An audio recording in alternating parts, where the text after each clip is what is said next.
Halos isang buwan na nga pong nakatenga ang trade ni Jonathan Kuminga at hanggang ngayon hindi pa rin naman alam kung ano ang gagawin dito. Though may mga teams ang gusto siyang makuha at mismong si Kuminga ang nagsabi na gusto niyang lumipat, pinipigilan pa rin naman ito ng Golden State. Nagmamatigas pa rin naman si Mike Dunleavy Jr.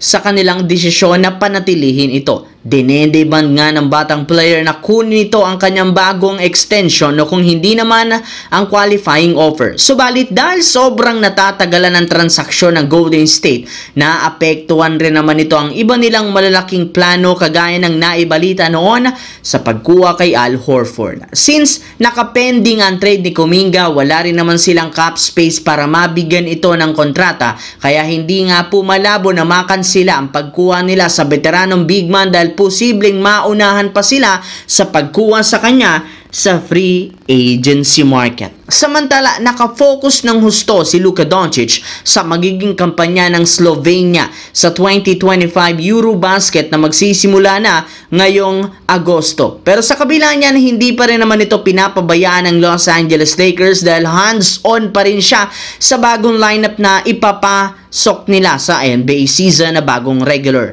Mismong si Luka na ang nagsabi, hindi siya makapaghintay na makabalik sa NBA Finals. Sa pagpirma nga nito ng extension, inaasahan na mananatili siya ng mas matagal. Kaya kailangan ng front office ng mga legit na player na makakatulong dito. At isa sa mga pinaniniwalaan ni Rob Pelinka na makakagawa niyan ay si Austin Reeves na planong bigyan rin ng extension next off-season. Malaki ang impluensya ni Luka kay Austin Reeves kaya hindi malabo na kumbinsihin niya itong manatili sa team.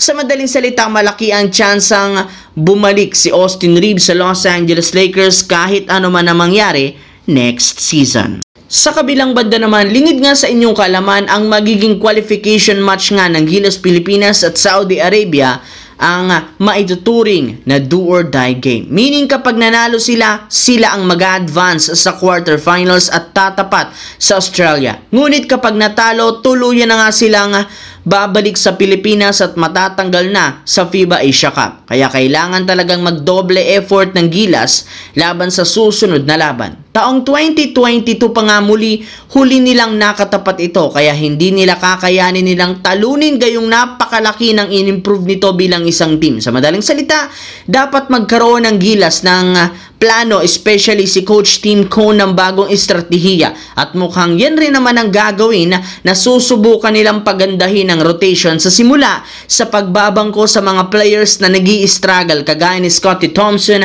at Calvin Oftana. Kung sino man ang unang magkakaroon ng magandang shooting ay siyang bibigyan ng mas mahabang playing time sa kanilang magiging laban kontra sa Saudi Arabia.